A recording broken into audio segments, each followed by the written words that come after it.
Before the world was made, there were the three brothers. Victory wanted to be fair, so the three brothers drew lots. They didn't distrust each other, not at first. But fairness should be visible, so Zeus chose the sky. He became the father of law and weather. Poseidon chose the sea. He became the god of roots and moods. Hades chose the underworld. He became the god of endings that keep the world honest. The earth was left a common ground, shared, visited, tended by all of them. Then the others took their places around the edges. Hera became the goddess of oaths and fidelity. Demeter became the goddess of grain and mothering. Hestia became the quiet center of the home, the goddess of hearth and heart. Athena sprang from the head of Zeus, fully formed, the goddess of clarity and craft. Apollo became the god of light and measure and song. Artemis became the goddess of wild balance, and the moon, cool air and clean skin. Aphrodite became the goddess of the tilt of hearts. Ares became the god of the cost of anger.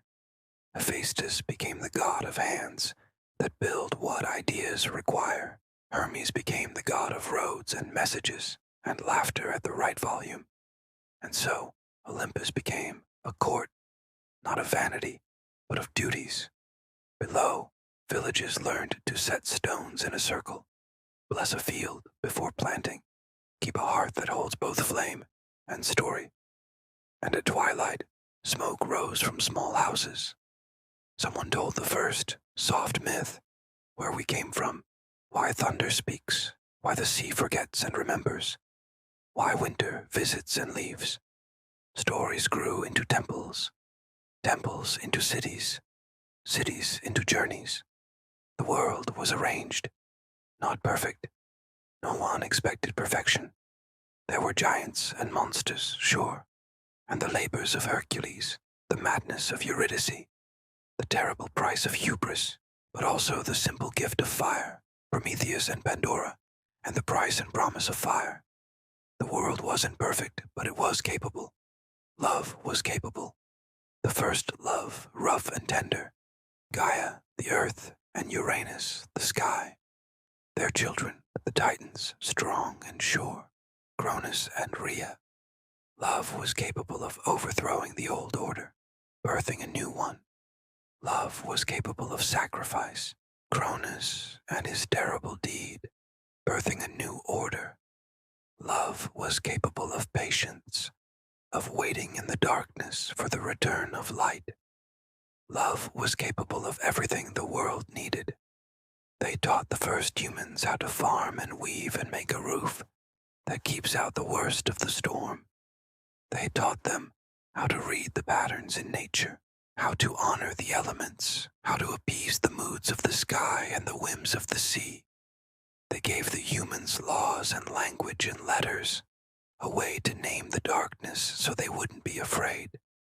They gave them myths and warnings and wiles, tales of terrible beauty and quiet heroism, stories of lives that blazed up and were gone and then blazed up again in new forms, stories that held the answers to why and how and the courage to face whatever came next. And as the humans spread, they brought their stories and their gods with them. In Egypt, the Nile River was a god. In Greece, a young girl stood at the prow of a ship. In Rome, a she-wolf waited for twins to find.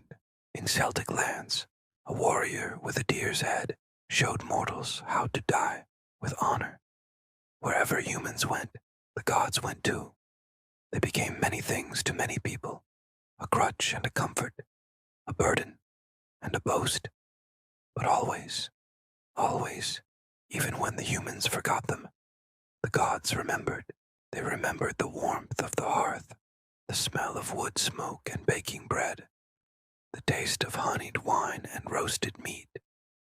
They remembered the feel of sun on skin, the sound of hammers on metal, the light of candles in a cave, the echo of laughter in an empty hall. They remembered all the stories they'd told, and all the stories they'd become in the retelling. They remembered who they were, what they'd made, what they could be, and that, more than anything, kept them going. The great halls of Olympus were now in order. Wine flowed, ambrosia steamed, and the gods settled to their eternal task of watching humanity. But really, it had only just begun. Prometheus, titan and friend of people, was up to his old tricks. He was shaping men and women from earth and water, straightening their backs, setting their eyes to the horizon, teaching their hands to try. He loved quick learners. He wanted them warm, so he crept to a sacred flame. Compassion is a sly thing. He carried a coal inside a fennel stalk and brought fire down to houses that did not yet know how kind a pot can be to hunger. Zeus saw both the love and the defiance. Order has to answer both, so he hurled lightning down to earth and chained Prometheus, where eagles remember their errands. A wound that returns, a lesson that repeats. There's a beautiful line in the Finnish epic, the Kalevala, where a hero is offered a stool that gives rest to his weary limbs, but it is also a stool that eats up a man's years. Prometheus chose fire anyway. He chose to bring light and warmth and the power to cook and to ward off darkness and wild animals.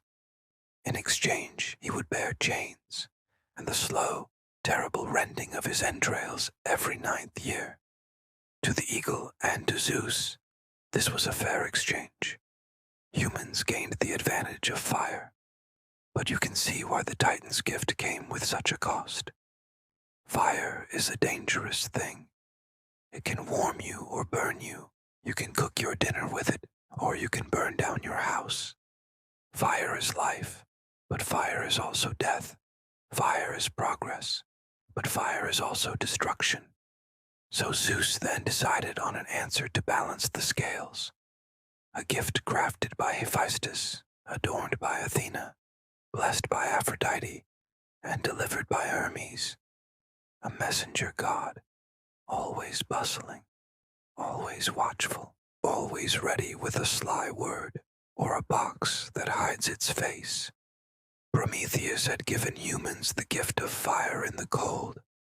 So what if there was something to fill those humans' lives with warmth? What if they could feel the heat of sun without ever feeling the burn?